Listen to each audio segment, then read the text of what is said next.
fast the weeks are going. Everybody, here's the next big news that y'all, if you're intermediaries, you need to get behind. You need to get behind it now. You need to start talking to your customers. FMCSA, new rules, speed limiters coming in. My gosh, we got a lot to talk about on Data Day Wednesday. Welcome to the HPLS podcast. Live, relevant, and high performance information, conversations, and education weekly.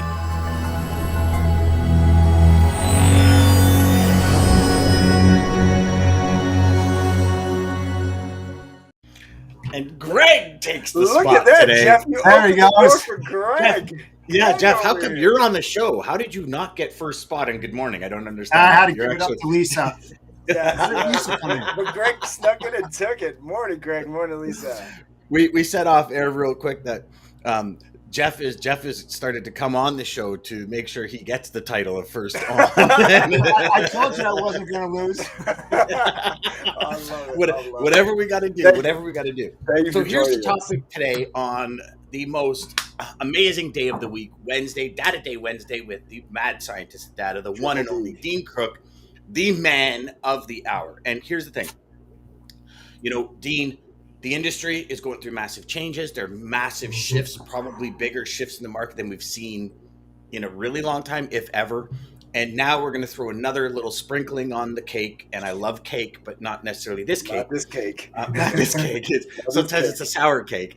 A little bit of sprinkling on the cake with the FMCSA now coming out and saying we're going to impose limiting speed limiters on the truck. So to kick us off, why don't you kind of give us everybody the background as to what's happening, where it is in Congress and Parliament to be the ATA and kind of where it is along the line. And then we can kind of take the conversation from there, my man. Yes. Yeah, we've got 16 days until comment period is over. So people can still get their comments in through the e-portal. But the bigger issue is that this is one of those more cynical legislation pushes that has nothing to do with safety. It's a bit like ELDs, right? When ELDs were touted as providing, all these safety benefits, well, explain to me why fatal truck crashes went up 2% after ELDs came in. And according to yesterday's data, fatal crashes involving trucks are up 13% in 2021. So, and if you want to search this, go back to March of 2018. I did a webinar for a large company in my previous company, and I predicted this would happen. I said at the time that truck crashes will go up when you introduce ELDs into the industry. And it's very simple because trucks on paper logs were far safer than trucks on e-logs. And of course, companies on, ELDs were around for a long time. It started in 2007 with most of the large truckload carriers after an audit of a large truckload carrier found that their scanned in paper logs didn't line up with fuel receipts and toll passes. So it really started with a liability issue. And the legal department said we can't afford to have trucks, not speed limited and not compliant with the regulations. Now, that's very different to being safe, because being compliant to unsafe regulations won't make you any safer. In fact, the data is showing that it makes you less safe. That's why you see all these trucks racing up and down the highways trying to compress their workday into this finite number of hours they've got. So rushing has become a real problem. One of the highest cost long tail accidents is the high-speed rear end in a breakdown lane on an interstate, based on my experience of dealing with large claims. Guess what drivers are doing now at 7 minutes and 59? Pulling up for their 30-minute break in the breakdown lane. Because if you go over the 8 hours, you get a violation. And you see it everywhere. You see guys pulled up, sitting in their seat on the side of an interstate in the breakdown lane. I mean, that is the most dangerous place to sit, because people on phones are going to hit you in the rear end all the time. I've seen these claims go on for 10 years when you get litigation involved. It's a very costly event, and it usually involves fatalities. So so make no mistake, I've done 2 million miles as an over-the-road driver. This isn't about linear speed. The faster you go, it doesn't mean the less safe you are. In fact, the data is bathtub shaped. So the slower you are, the worse you are. The faster you are, the worse you are. So it's like really fast, really slow are bad. But in the middle, there's a sweet spot.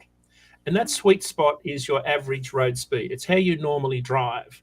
And the data shows, the OATA data, and I'll just quote you that data, it shows that drivers who deviate from their speed, what was the data showed? You have far more crashes. I'll find it. I'll bring it back to you a little bit later. I can't remember the exact number.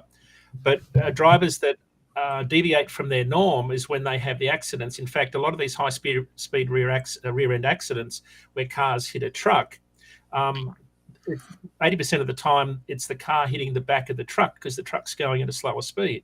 Mm-hmm. So here's, I still have a CDL. I still drive.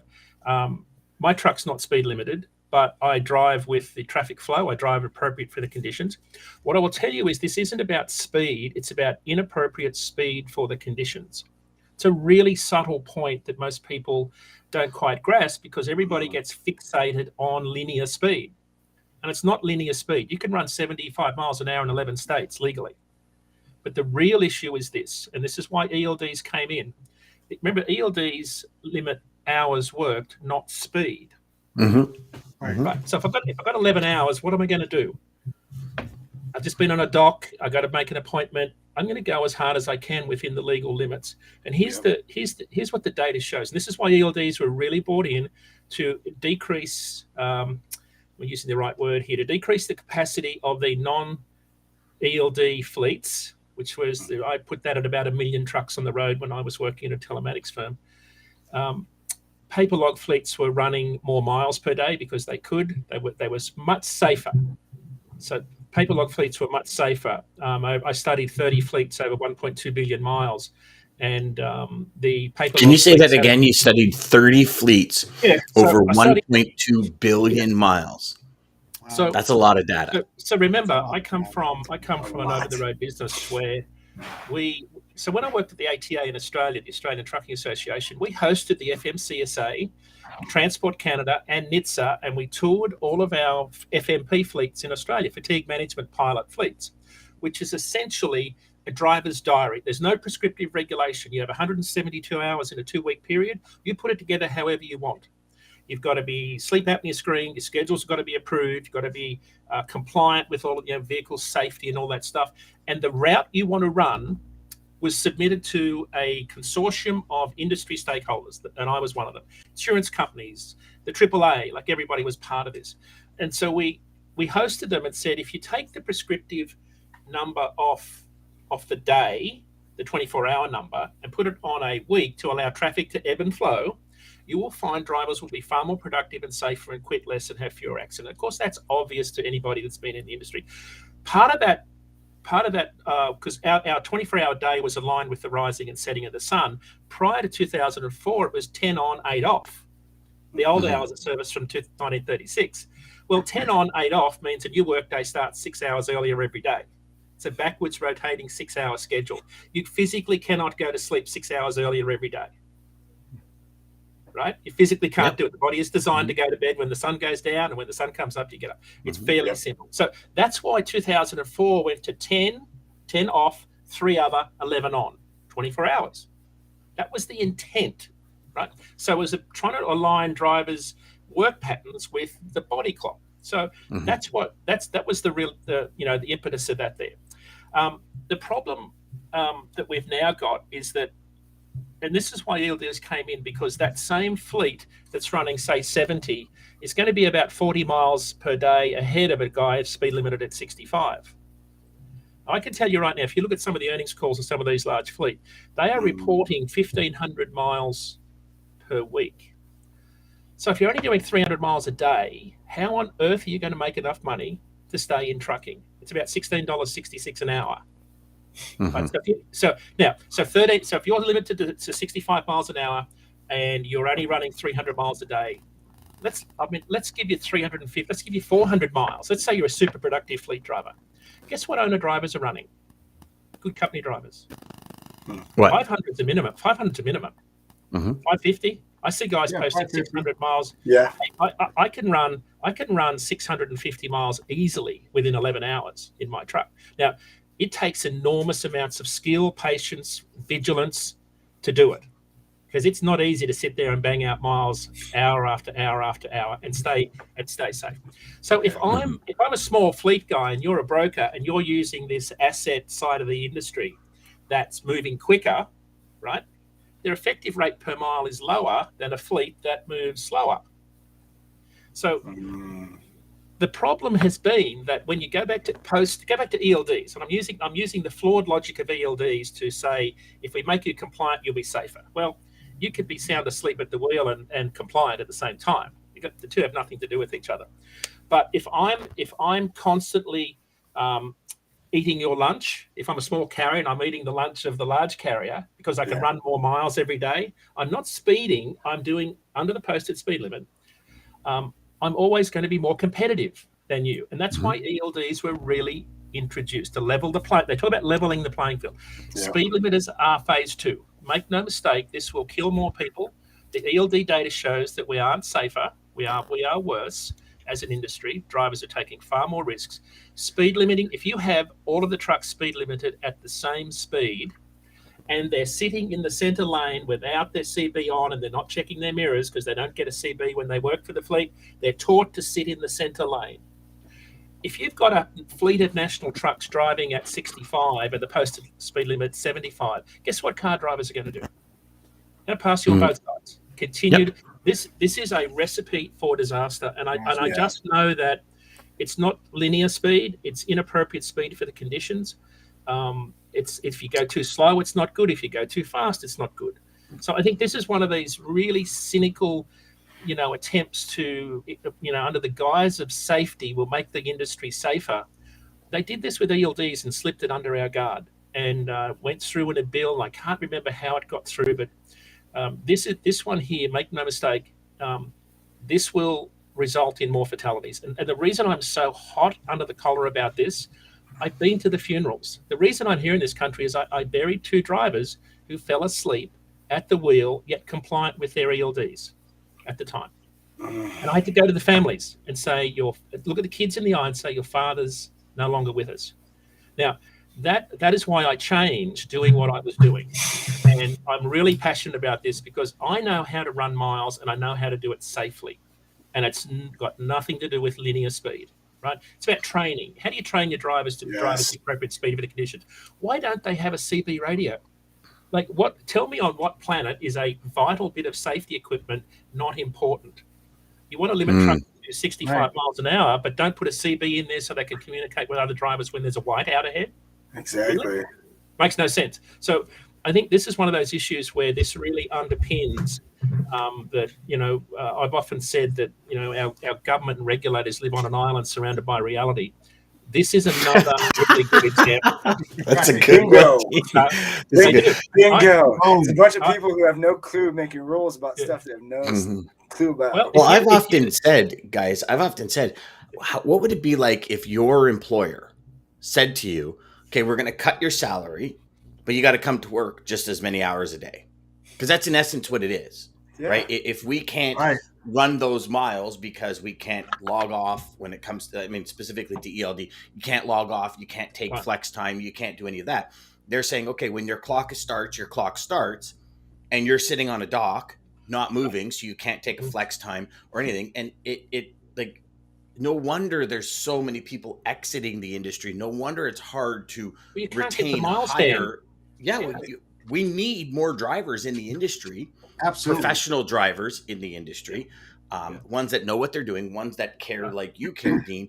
However, you know what? You can go work in a warehouse somewhere and make more money and not have to live with, and I'm sorry, 4-wheelers.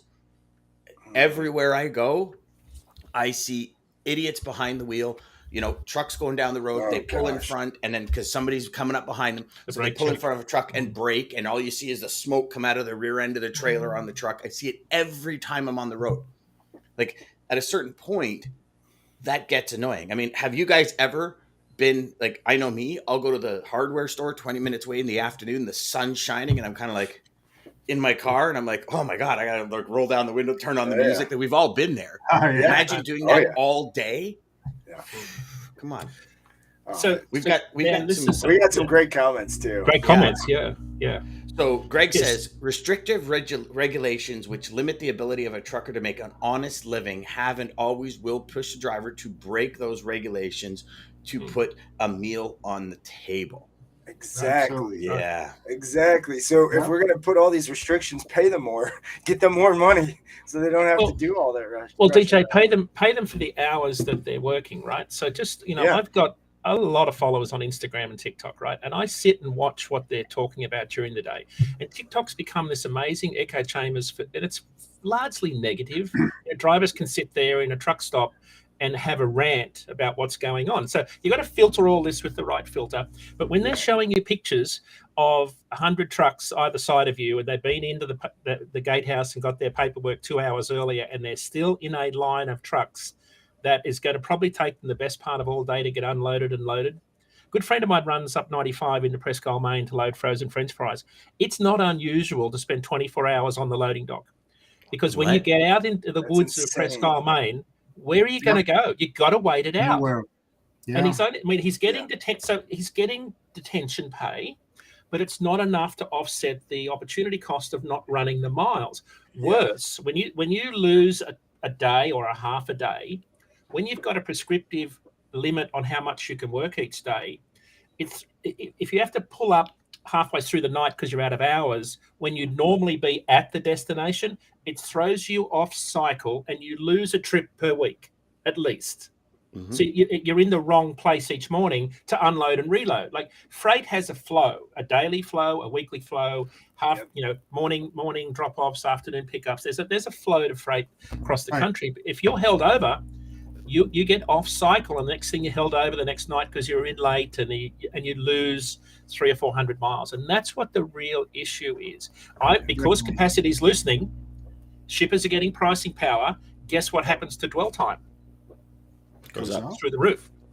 So now you've got drivers even more frustrated because they're spending more time on shipper loading docks that don't have enough staff. This is one of those really hard things to measure, like how many hours drivers actually spend waiting around. But I'll stop my rant because we're 17 minutes into this with one takeaway. At my previous company, we did it was called Omnitrax Analytics. It was a startup company, some other guys and I started. And we built predictive models to predict who was going to have an accident and who was going to quit. And we studied free-form text data. So text. So it was in-cab communication from dispatch to the truck. The driver was sitting there typing in notes into his message machine, and it was the predictor of when we looked at the text analytics, what drivers typed, and we looked at natural language processing software that looks at what words mean. So the word back, I want to get back home, or I can't back the truck.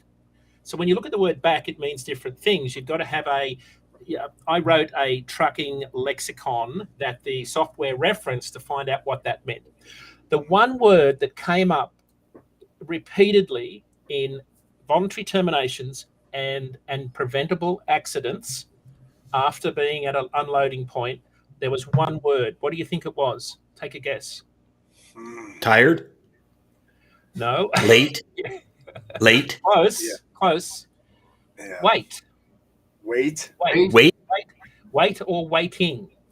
Oh, okay. But I thought you meant like weight, heavy weight. So waiting on the dock. They're typing into their device. I'm waiting on paperwork. I've been waiting all day. I'm waiting on this. Waiting. The word waiting came up in 35% of preventable accidents immediately after leaving a dispatcher.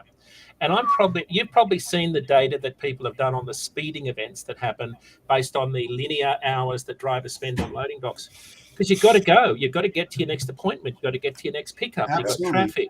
So remember that what the data shows is when you look at the text analytics, there are words embedded in what drivers use that predict their behavior.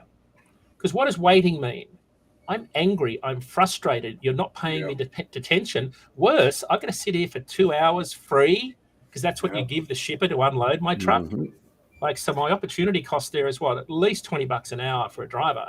Yeah, plus the truck, plus the trailer, plus if they don't have a gen set or something on it, and they're running full-fledged fuel in the truck and everything. I mean, this comes back to you guys in the intermediary space, right? Because this is you're buying this capacity, and it's underutilized because it's sitting around all the time.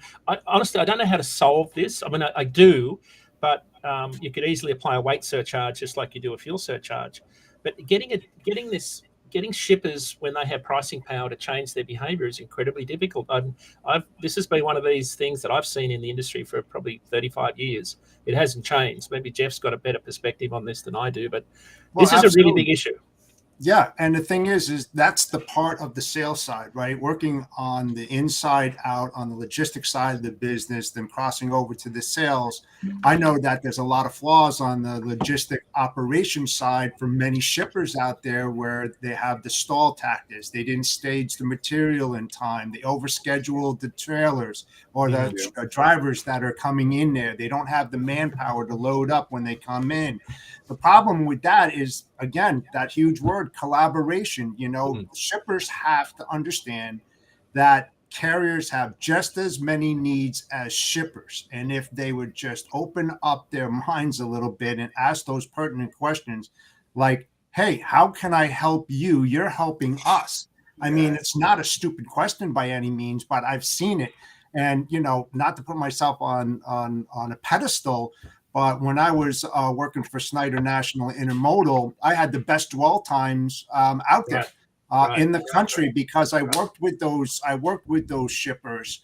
I got my cans in there. We had the free time. I was on top of them. I was working with them to try to figure out a schedule on inbound deliveries and how to get them done and staged appropriately so we could get the guys out of there instead of holding these guys up.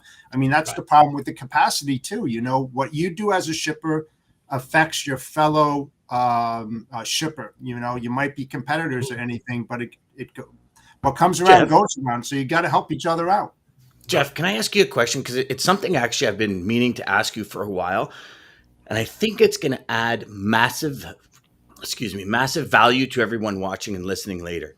So for everyone, Jeff used to be a traffic manager. He used to actually manage the freight side. He was the guy you wanted to call. He was the guy, you want to speak to. So Jeff, was there a certain situation? Was there a point in time in that where the switch went off and you said, I got to be collaborative here. I have to understand how trucks operate in order to move my business better? What was that moment in time? Or was it just something you've always done? What was that moment in time that you kind of went from a cares. No. But I mean, there was probably a point where it wasn't like that, DJ. Right? You get in, you're trying to do your job, you're trying to get the cheapest rate possible for your company to make things happen. You're kind of inheriting somebody else's department that they set up a certain way. Is it good? Is it bad? Do you even know? Was there a certain point in time? And the reason I'm asking this for everybody watching and listening is this.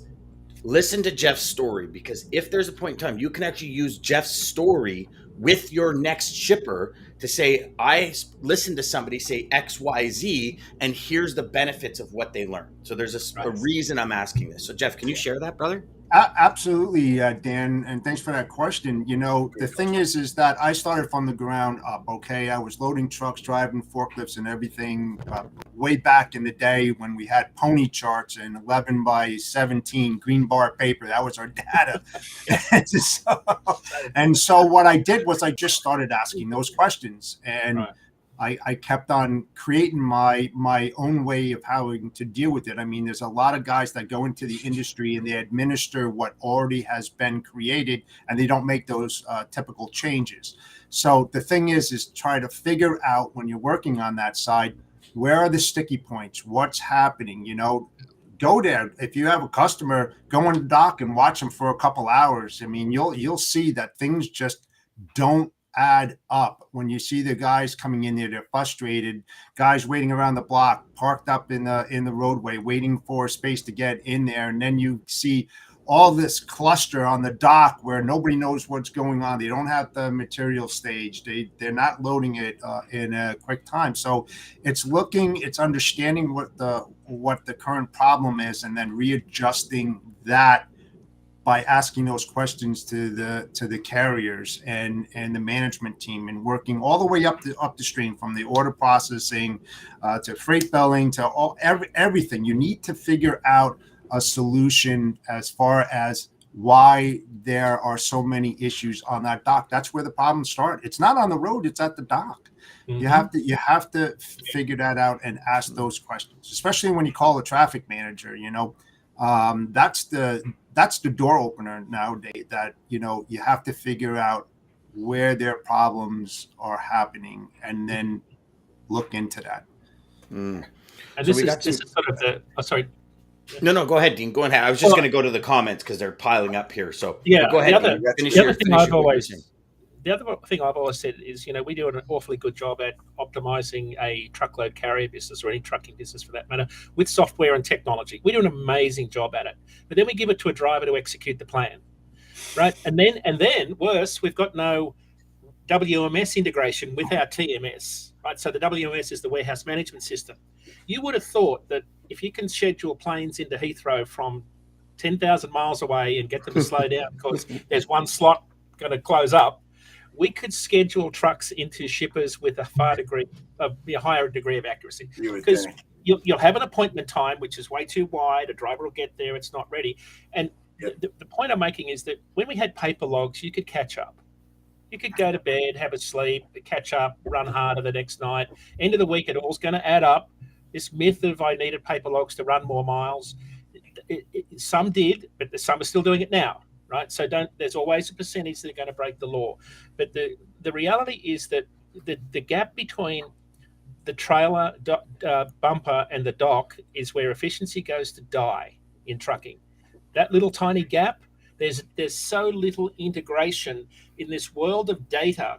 It's a really easy problem to fix with data science if you could integrate. Now, what you need is every warehouse in one place and every truck in. Now, this is way too pie in the sky, but imagine if you had, just like planes and airports, and you had the flow control mechanisms, you could solve this problem. I've probably given some startup an amazing idea. If you could get the money to build this and people would share data, it's actually solvable, but it's a pretty big ask.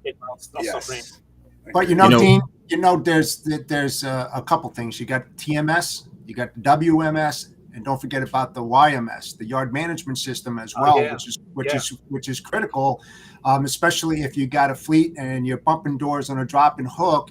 You got to coordinate all that, and schedule that accordingly, because again, it's all the data and what's coming in, to your point, Dean. And, if you got that big operation, and I have one of those, you got to be able to run that YMS like there's no tomorrow to make things work. So, I had a couple of conversations with some drivers over the past couple of days in preparation for this. And one of the drivers, actually all of them, had said when ELDs kicked in, the stress level went up tenfold. And it's like, I now have high blood pressure. I now have one of the guys, and he's actually been on our show before, where he was like, Dan, like when you're running B trains, like flatbed B trains and going through the mountains, he goes, it's a good hour and a half to sometimes 2.5 hours to sometimes 3, depending on how cold it is, just to chain up. He goes, so, you get your product, you're driving, then the state troopers are on the side of the road saying chains from here forward, or because you've driven it. He goes, not only did I lose this time chaining up. And he goes, like, he's had a heart attack because he's trying to pay his bills. He's trying to keep his life going. And there's just one delay after another, and all dictated by the ELD because he can't log off. And he goes, and it's crazy. He goes, I pull into a truck stop just because the ELD tells me I have to. He goes, and I sit here like this for hours. He goes, because I'm not tired. And then I finally get tired. He goes, and all of a sudden, my alarm goes off because it's time to go. And you better get your arse on the road real fast and haul in order to make up the time. He goes, it caused so many issues for him. And his health is just a major issue now because of it. Now, obviously, some people this doesn't impact as hard as others, but when you start having those stresses that high, like stress is a killer, right? And, absolutely. It's when he started talking to me about, he goes, it's not just shipper delays. He goes, like, nobody understands what happens on the road when you run certain equipment. He goes, like, you're running mountain passes and you're chaining up. He goes, Dan, I have seen so many drivers sit there with the chains for 45 minutes. And they're like, and he goes, I got to get ahead of this dude. Cause this dude is just going to like, this driver is going to be, he's going to cause. And so he goes, I'm rushing to put my chains on. He goes, cause I just got to get ahead of this guy. Cause he goes, it'd add more stress to my life to be behind him just knowing that like that chain's going to fall off, that chain's going to fall off, that chain's going to fall off. So it's interesting. We'll get to some comments here because I think these are awesome. So Maggie says, very oddly similar, a nurse, when our medication administration record went from paper to electronic, the same thing happened. Nurses rushing to get meds in when time frames are limited and people are auditing. You can't stop. Sorry, I just got to get to the point. Here it is. You can't stop life from happening. Proper safety should trump proper documentation. The anxiety alone increases the probability of error. Anxiety alone. Nurfad seconds your motion, Dean, where in Canada it has done nothing. That doesn't show any improvements on safety or limiting fatalities, which is accurate from North America wide. Joshua says, it's sad that the government is so much out of touch with realities of the transportation industry. Because they live in fairy tale land making up all these rules. Yeah. Well, you know what? Here's the thing. Like, even when they put ELDs in place, like Dean said, it was a safety thing. It's for safety. And, you know, I think by now we have enough data to say but listen, ELDs. Okay, here's the flip side to change everybody's mind real quick on the ELDs. So you're limiting a trucker's window of making money. That's basically what it is. Same thing. If they put an ELD on us as sales reps, brokers, anybody, you can only email these certain windows. You can only call these certain windows. Do you think people are going to be freaking the F out that they only have certain windows to make so much money? Are you afraid to swear on a trucking show? I just got to ask. Are you? DJ, it was halfway out of your mouth, and you went. Listen, it was. I didn't want to get too heated. Come on, DJ. If I said fuck, I would have been too heated. So I didn't want to do it. Yes, DJ, you're absolutely right. Imagine if they would say to you as a warehouse worker, "You guys can only make money in this window. Hurry up and do it." You know what?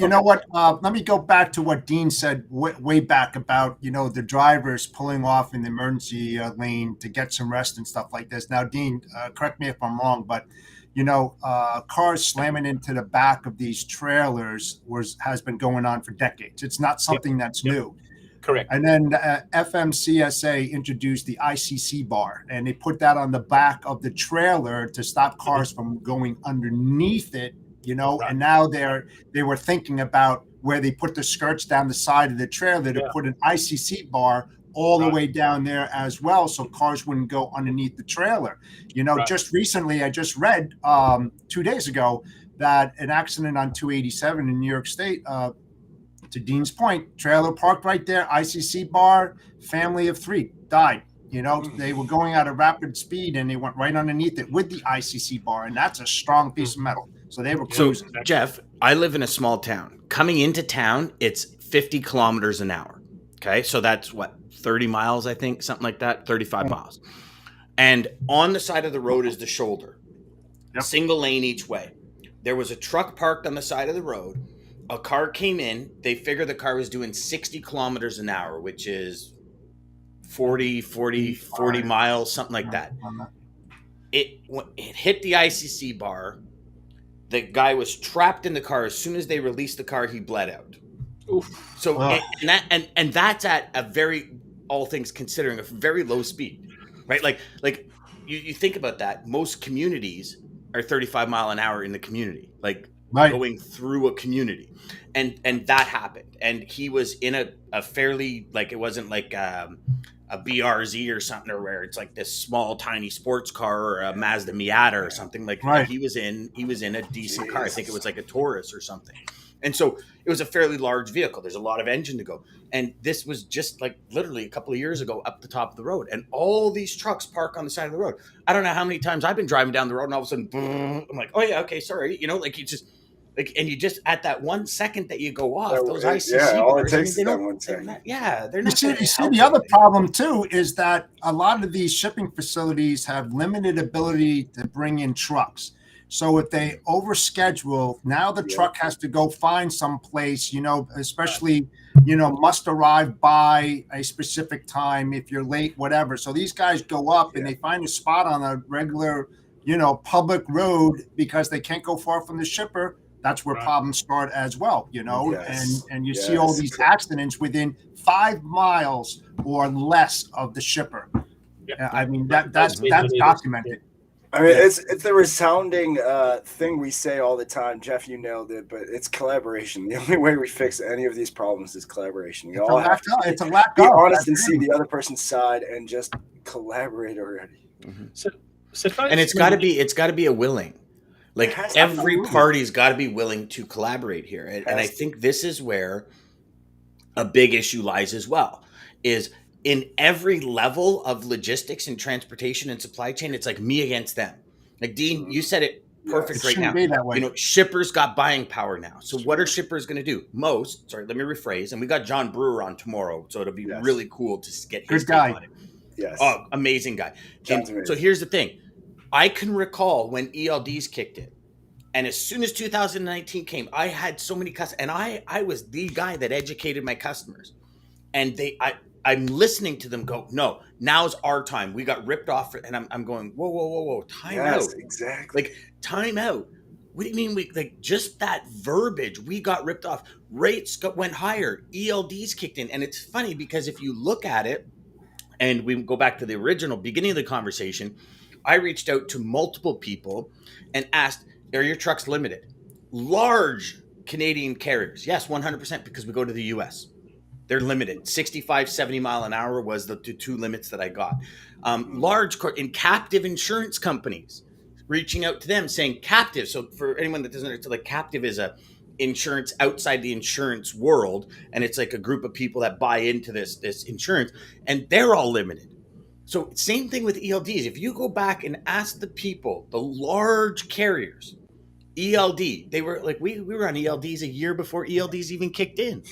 So when shippers hear that, it's like, oh my God, you're now using this excuse to rip me off. And it's that needs to change. That mentality needs to change. If a carrier or an intermediary, broker, whatever you want. It's a standard way of shippers to do things. I mean, look. But even more, DJ, it's when prices go up, don't gouge people. Right. And this is the thing is, brokers, like you look at it in the steamship world, right? What was it? Maersk and Hapag Lloyd came out and said, hold on, guys, whoa, time. I think it was Maersk and Hapag came out, whoa, during COVID and said, whoa, we're not charging $30,000 for a container. Like, if you're getting those prices, you're getting ripped off by the broker. What does that do? Now they came out and they're saying they're opening their own 4PLs. So they're going to be able to deal direct. And it's like all these things are happening in the industry, and it's because people are getting greedy. And carriers alike, don't get me wrong, for all you asset-based companies out there, I get it. But you got greedy as well. And I know people that own carriers that got friggin' greedy. Yes. And so do brokers. Yeah, Dan, you know what? And I've said this many, many times. When it comes to collaboration, it has to be a win-win-win. It has to be a win for the service provider, a win for the carrier, and a win for the shipper. Plain and simple. You have to sit down when you have a prospect and you get the deal.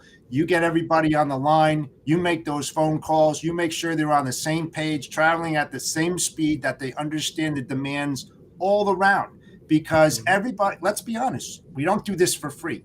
We have to make money. The shipper has to make money to sell his products to the consumer. The carrier has to make enough money to keep his truck on the road, as well as his driver happy. And the service provider is not going to sit here and schedule and do all this kind of work for nothing. I mean, Dan, you said cost plus. Yes, that's another way of doing it. But just be transparent and let them know what you're doing, how you're doing it, and why you're doing it, and make it clear. Transparency is the key for everything. How many times transparency keeps people from being greedy. It keeps the greedy ones from being allowed to be greedy. And then you separate the bad ones from the good ones, and you know who to deal with and who not to. You know, the same with the customer. If the customer's not on the same page, walk away. I don't care if it's a couple $1 million. Doesn't matter to me, because you're going to run into problems later on down the road. It's inevitable. It's going to happen. 100%. You know, Dean said something, and he said it multiple times on this show. Dean just had to run for a few minutes. He said it multiple times on this show. Leave something for the next person. Yes. And that's critical, because there's only what you need. I mean, but, you know, DJ, here's the thing is, you hear about people, don't get me wrong, I've been that guy. Okay, I'm not trying to preach to the choir. Like, I've been that guy that took $5,000 rips. I've been the guy that took $3,500 rips. But you know what? I always had my rips focused on the value and service I brought to the table. So I had one customer, they were in pharmaceuticals. I had huge rips on them, like huge margins on them. But I never said to the carrier, you need to take $300 less or $500. I said, what do you need? This is the job. A, B, C, D, E, F, G is what I need. I need all of this. If you can't provide it, don't quote. They said, I need $5,000. I said, okay, I'll charge a customer $10,000 because I know I'm getting calls at 2 o'clock in the morning, 3 o'clock in the morning, 4 o'clock in the morning. If it's 5 minutes late, I have to hear about it for 6 weeks. I wanted a margin that was worth what I had to put in or deal with, on lack of a better term. But it was never on a supplier's back. Yeah. Right. Ever. Exactly. Right. And you know something, Dan, the other thing too, and this will drive it home. Look at the cost per fuel and the percentage at 45% out there, and you see the spot market's going down, the fuel is coming up, right? And they're trying to get cheaper rates. I mean, these guys are not going to, it's unsustainable. They're not going to be able to keep their trucks afloat with the 45% FSC out there. Not going to be able to do it. You got to make it. We got some good comments too. Josh has a few good comments. Yeah, so Josh is all over it today. Yeah. The only part of the industry where waiting time is adequately compensated is in container trades, $75 to $100 an hour after one free as a standard. You look at this idea of detention charges, and it's, out of that $75, how much actually goes to the driver? And that's, I think, the big question, right? Is so a fleet, if they own the truck and trailer and container and chassis or whatever you're talking about, they have a certain percentage that they want for the utilization of that equipment, right? And in that rate per mile or that flat rate, if you're talking drayage, that's what it is. And I won't pretend that I understand drayage. I've never understood. Like, I had guys go to ports, specifically in Montreal, was a gong show where I'd be charged like $300, and they'd spend 5 hours at the port. They never. No, this is the flat rate. We spend 5 hours there, and we go and deliver. And I remember saying to them one time, "How do you make money? Like, how do your driver sits there for 5 hours? You charge me $300. You bring it back to your yard. You charge me a $50 container off fee and a $50 on charge fee, whatever, for delivery." And I'm like, okay. After 48 hours, they charge me a yard storage fee. So for $400, you take a driver, drive 35, 40 minutes to the port, sit there for 5 hours, 35, 40 minutes back, remove it and put it back on, then bring it to the customer, drop it off, and then go back and pick it up and bring it back to the port.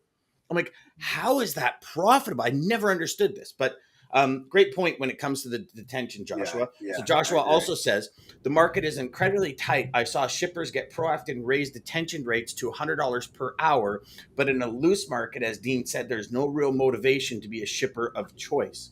That's interesting because that's another probably thing on its own. He used that term, shipper of choice. Shipper of choice, right? And to follow it up, preferred shipper, preferred carrier.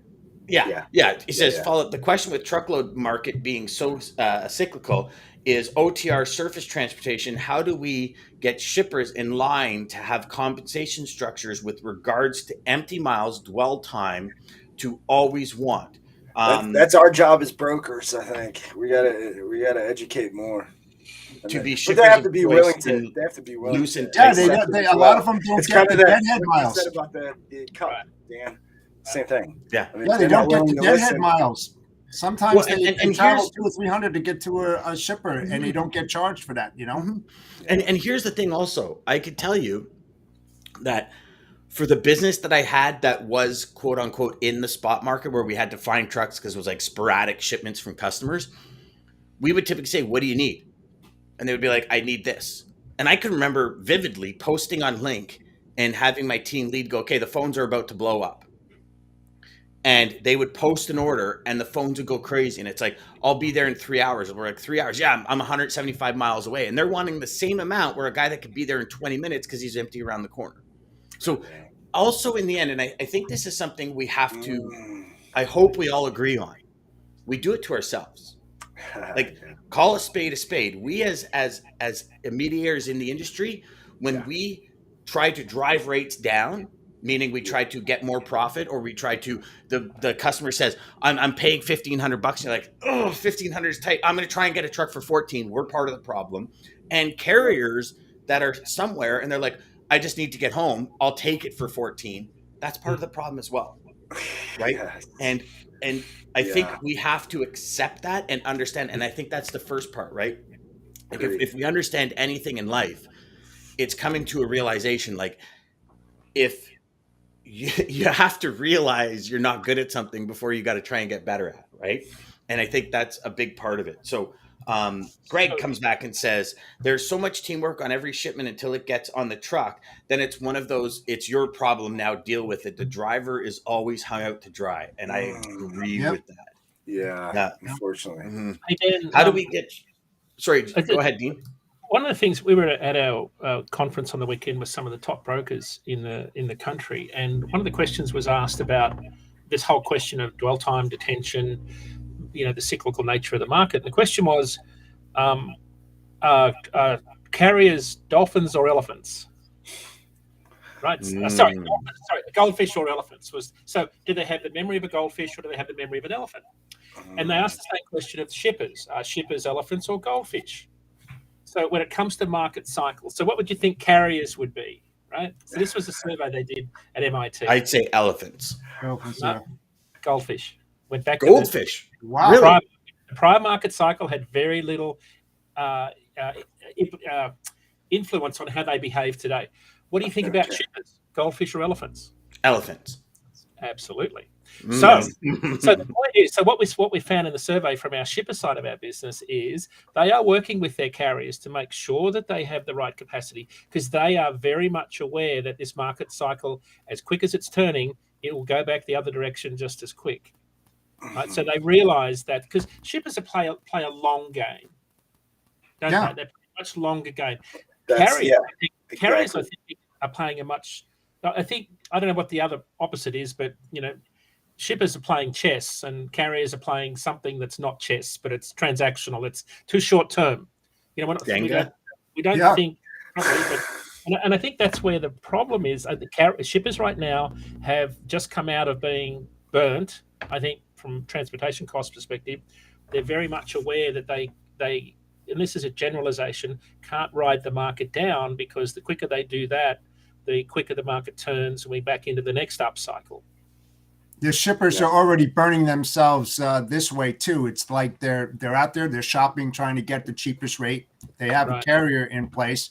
Their back is against the wall. They go to this carrier that they used to use and they go, hey, we need you to go and move this.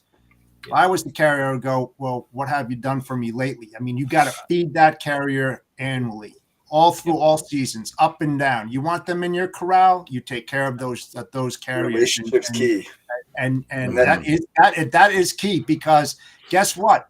If there's a lull over the summertime and even now, and now you get into peak season and you need that capacity, and you had that carrier in your back pocket and you didn't feed him, that carrier is not going to be there for you when it comes to peak season, and you need that extra capacity. So you got to figure out and juggle your operation to figure out who's going to be there when you need them and who's not, and keep them Jeff, the whole year.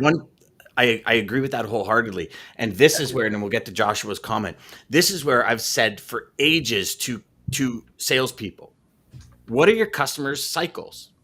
Because if you're going to go to market and you're going to go talk to a supplier and you're going to create a partnership, and they say, okay, when's their busy season? When's their slow season? I don't know.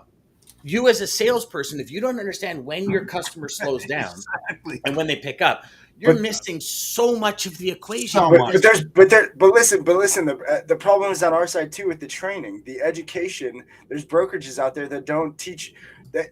You just said, and they have no clue what you just said. Anybody who's watching who works at one of those brokerages doesn't even have a clue what you just said, because it's, just see if they have freight. Just see if they have freight. Does this person have freight? Freight. There's no relationships. There's no trying to figure out what they're doing. Freight. Make the calls. Dial for dollars. Why don't you have any freight on the board? Like DJ, on the sales side, huge issues. On the driver's side, huge issues. On the shipper side, huge issues. On the carrier side, huge issues. There's issues on every level in our communication and knowledge. We need to teach more and learn more. Actually become pros in what we're doing. It's not just about the money. Ask questions.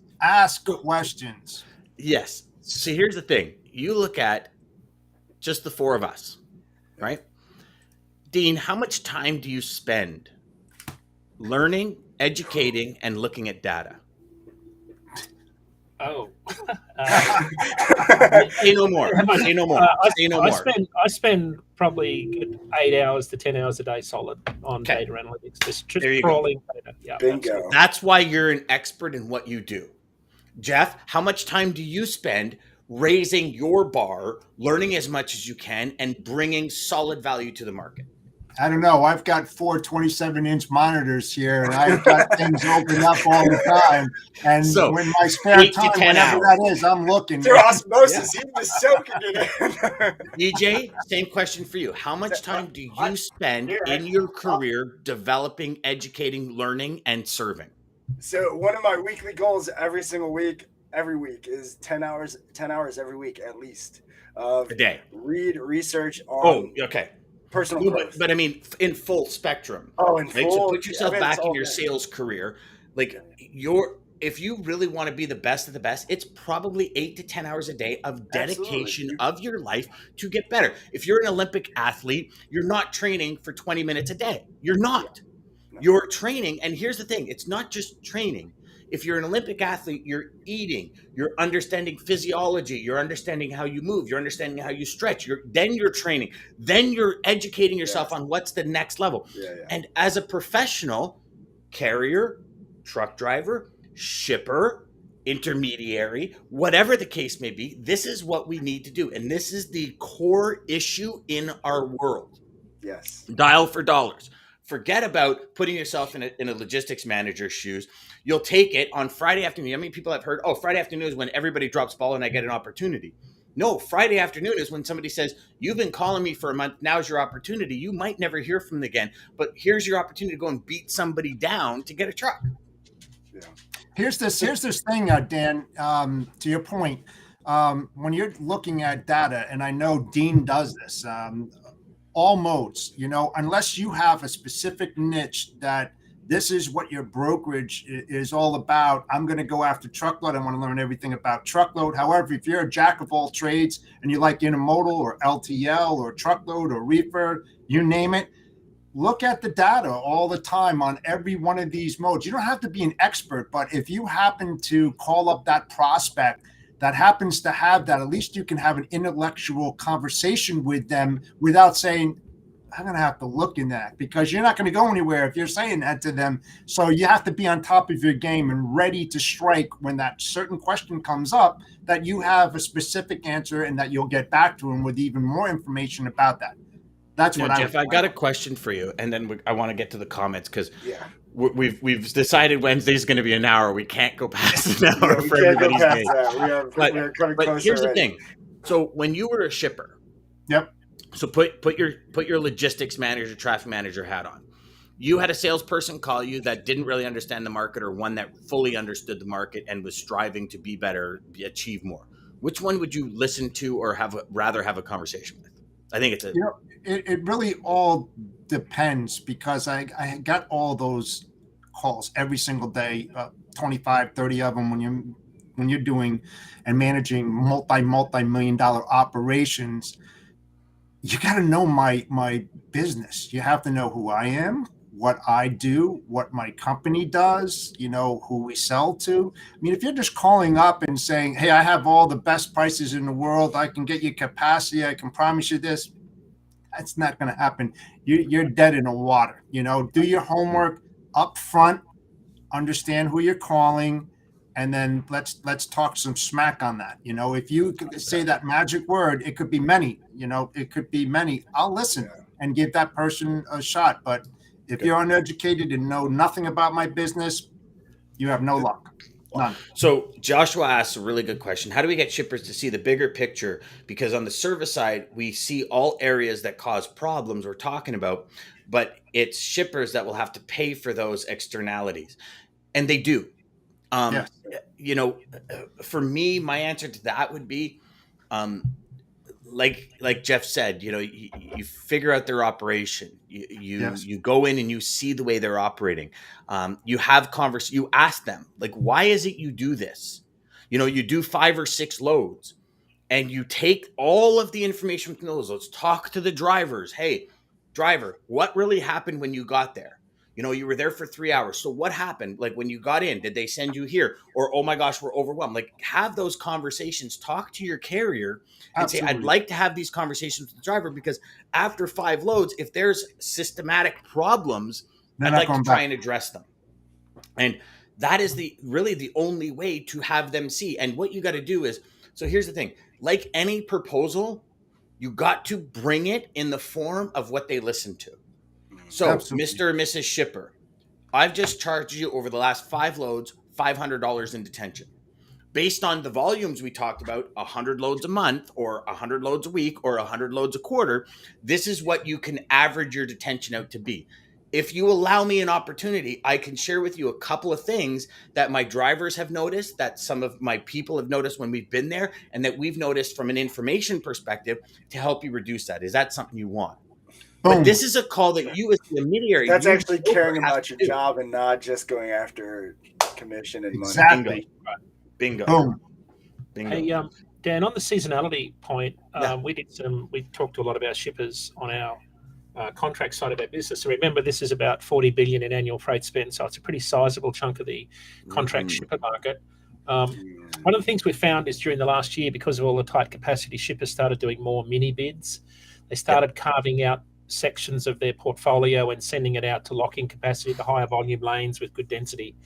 And what they were doing is some of the lanes, I mean, what you'll be surprised at when you do an RFP, there's a lot of lanes that have 1 or 2 loads a week. There's a lot of ghost lanes that never materialize.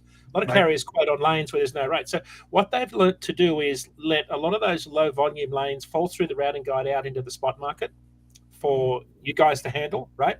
And get a toe in the door. But what they're doing is they've learned to segment their freight into seasonal versus non-seasonal. So seasonal freight gets a duration relevant to the season. The mini bid will be relevant to the season. Non-seasonal year-round freight will generally get an annual duration, and any freight that falls to the routing guide will go to a mini bid. So that's what's changed in the last year, and I think that's why we're seeing more brokers get more contract freight from shippers as opposed to carriers. It's a big change in the last year. Yeah, Dean, the long-term RFP is not sustainable in this market because there's so much volatility in it. You're looking, you know what? I'll lock in the rates for the next month. Let's reconvene and have another conversation, see how the fuel's going, see how the market's going, because sometimes carriers, I don't know why, they'll overextend themselves and they cannot hold it. And 3 months into the contract, they're going to come knocking on your door and they're going to go, you know what? I looked at my OR. It's unsustainable. I'm going to have to take a 7% increase. No, I mean, it's just like, so it's better to do a short one than a long one because you're going to burn yourself if you do that. And any carrier out there, I mean, there's a lot of smart ones and I'm not dishing on any of them, but they're smart enough to realize that can't happen. And if they want to work with that preferred shipper, if they become one, they're going to have those critical conversations both ways. Yeah. Mm-hmm. Agreed. Yeah. So Greg says, let's figure out a way to regulate the shippers and consignees to pay detention. If we can regulate bathroom breaks for drivers, we can regulate the effing shippers until we regulate. That will never solve the detention issue. I agree. And you know what? That's going to be individual shipper. You'll never do industry wide, I don't think. Sorry, not COVID. Sorry. I don't know if I should laugh about that. Part of the problem is a lot of these shippers still have procurement models that operate on lower costs, no matter who, no matter what the market conditions. Joshua, I think last year was an eye-opening experience. I mean, and again, I don't have a data set like Dean, but we did speak to 150 different CEOs between November and December of last year, asking them like supply chains, how much are you going to be involved? And 96% of them said they're going to be directly or indirectly involved in supply chain, in choosing the people that run their supply chain and what they can bring to the table. And I think last year was a big year for shippers realizing, holy shit, if my supply chain is not tight, we are going to lose a lot of money. Like, one customer that we've had on this show many times, Jeff knows him as well. He works for like a massive corporation. Yeah, huge. And for the first time in 45 years, they lost money. First time in 45 years. And I asked him, I said, so what's your mission? He goes, I can't be wrong. This time around, when I choose who I choose to operate my supply chain, no matter what, I cannot be wrong. His job's on the line. Well, his job, his whole department, the financials of the company, because the owners and shareholders of the company said, whoa, time out. Nah. We don't lose money. Yeah. As you know, $600, $700, $800 million corporation, you don't lose money. And when Greg and when Greg says that, trust me, I worked with him. He means it. He means it. Yeah. Mm-hmm. Yes. No, this is great. Oh my gosh. Well, I'm gonna wrap it up. So let's Maggie says, "Hold on, love the four of your full love you four for the full hour. Great mix of different experienced views." Hey, you know what, Maggie? Thanks for pointing that out, because that I agree. Yeah, I agree. We do kind of have the full circle universe here, but it's awesome. Yeah. Well, hey, thank you guys, everybody. Good morning, Preet. I see you there. Thank you again, everybody, for joining us. The hour. If you guys like this hour, if you're still with us, let us know below that you liked doing this hour, because I think it was great. I loved having Jeff. Jeff, maybe we might have to add you to the mix here too, because this was fun. Yeah, it was great. The full circle of experiences. But again, thank you, Jeff, for joining. Dean, as always, man. I believe you probably, I think you sold yourself short. I don't think it's 8 to 10. I think it's like 15 hours. You're studying it's like I think you're right, DJ. Anyways, thank you again, everybody, for joining us. The Mad Scientist of Logistics Data and Triple D Day Wednesdays. Tomorrow we got a great day. John Brewer is going to be on, so don't miss it if you want to see the other side of the story. But again, thank you to American Logistics Centurion Trucking for making this possible. Dan, as always, you're the man. And quote to take us out, Stephen Levitt's data. I think it is one of the most powerful mechanisms for telling stories. I take a huge pile of data and I try to get it to tell stories. Exactly. Interesting. And I'll add something just before we go, gents. If y'all don't know, Tuesdays, Dean puts on a market update on Dat IQ at 10 a.m. So make sure you tune into that, because that has got some killer information. So if you do like a Tuesday, Wednesday on data, you will literally get all the information you will ever need to grow your business and scale like a madman. Yep. Okay? Take care, everybody. Learn all you can, everybody. Take it to your See you next week. All right. Yep. See you. To the HPLS podcast. Live, relevant, and high performance information, conversation.